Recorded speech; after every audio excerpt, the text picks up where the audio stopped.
Good evening and welcome back to my channel. This is build update number 1 on the T-35 Soviet land battleship. And just gonna kind of do an as I build video series here like I did with my with some of the other things I've done, and just kind of go through the things that I've seen and little gotchas or things that I've done differently as I work through this kit. My first impression of the kit was good. I was really impressed with what I saw and the quality of the molding and things. And so far, I am still quite impressed. So, where am I? I'm about step 9, and we can talk about where we are. So one thing I do is I mark out the things as I do, because I kind of take my time as I'm going through, and I don't get a lot of consistent bench time, so I get a chance to go do a couple of steps and then I have to walk away, and then do a couple of steps and walk away. So I mark off as I go. So the purple ones here are the ones that I've done, and the ones that are circled or highlighted in yellow are ones I've skipped, and we'll get to those. So go ahead, do step 1, step 2.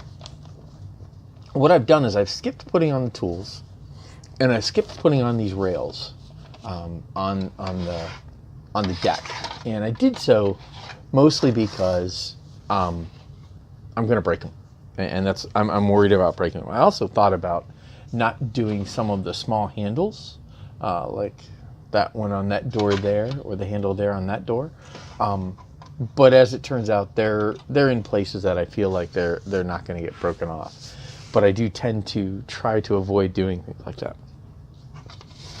One thing I also did was this step here. So this step, they want you to build something like 5 of them. There's actually 8. There are pieces for 8, and I went ahead and built all 8 just cause. So, and they're sitting here in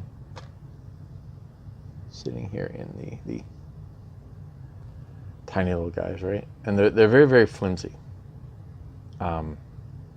So I apologize for, I've got stuff all over my hands, but so they're very flimsy and delicate, and the detail on them is actually really nice. So once we get to painting them, they'll look really nice.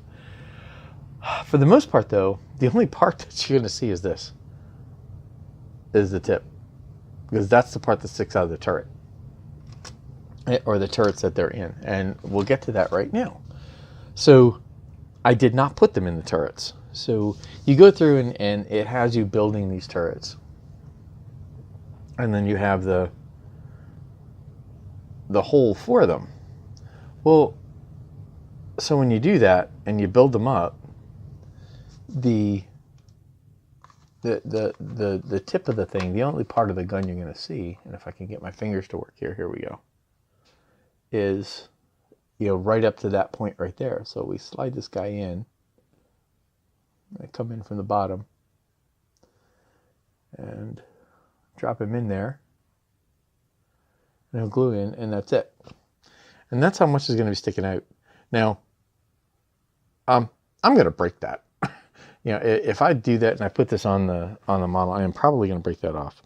So I chose to do this to put that in later, and I can put that in from the bottom. So there's angle, you just saw, that's the angle that I put it in. I put it in from the bottom there, and that's what I'm going to do.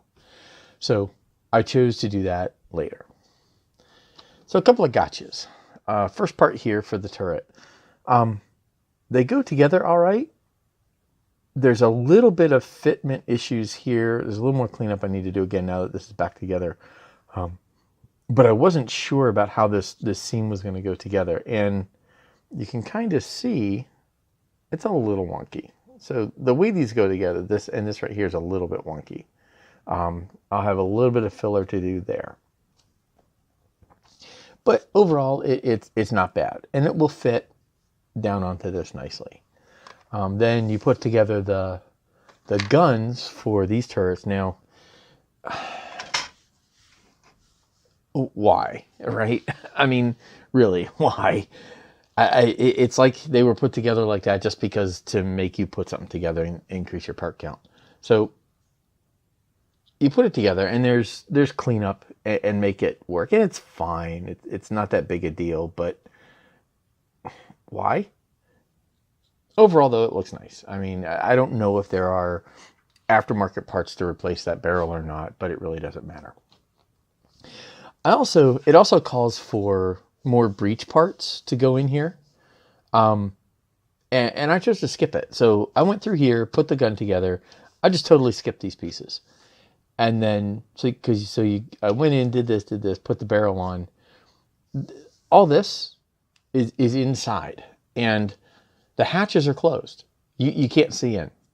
There's no reason for that. So, I mean, I would know it's in there, but it wasn't worth it to me. So those are going to go into the bits bin. So I did skip that piece. So then I flip over to the next step. Oh, actually the other one I run it. So I flip over to the next step. And then, and this is where I ended, I stopped here, is put this together. So these pieces, and this is when I did the unboxing, I mentioned that these pieces were twisted a little bit on the sprue. And that ended up causing a little bit of issue there when you go to put it together. But I did go ahead and put in, stay focused, Graham. There we are. I did go ahead and put on a little bit of filler there, and now I'll clean these back up again, now that I know what's what. The mantlet fits in. Now the thing with the mantlet, or the turret piece here, you kind of have to put it in and find where it goes. It doesn't, this piece right here is part of this. And then you sort of have this thing that sort of slots in, and it can go in however far you want to put it, right?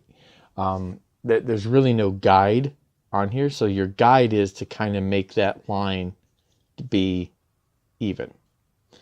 And then these just sort of end up where they are. So I ended up having to put filler in on that. And that was the case on both of them. It was just twisted just a little bit. But overall, once I go back and finish cleanup on these, I think they'll end up being just fine. They're looking a little rough now because I need to go back and put a little more filler here and there.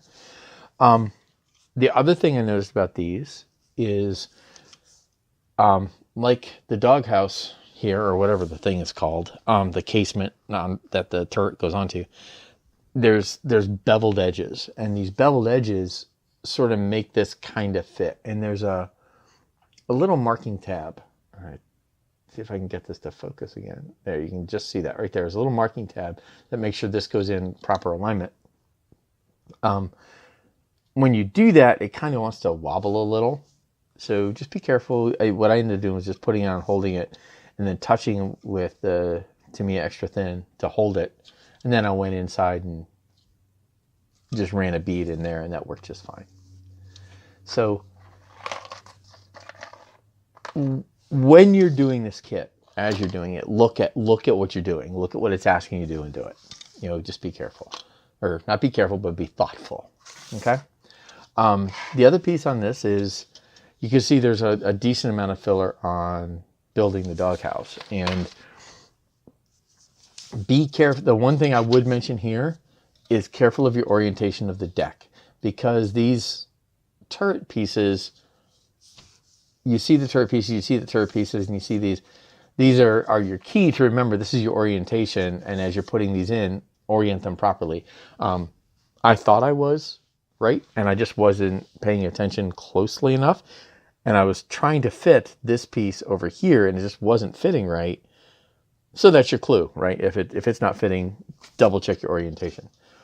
Otherwise, these are all going in very well. These the little handles here for the doors, those are fantastically detailed. They go on very well.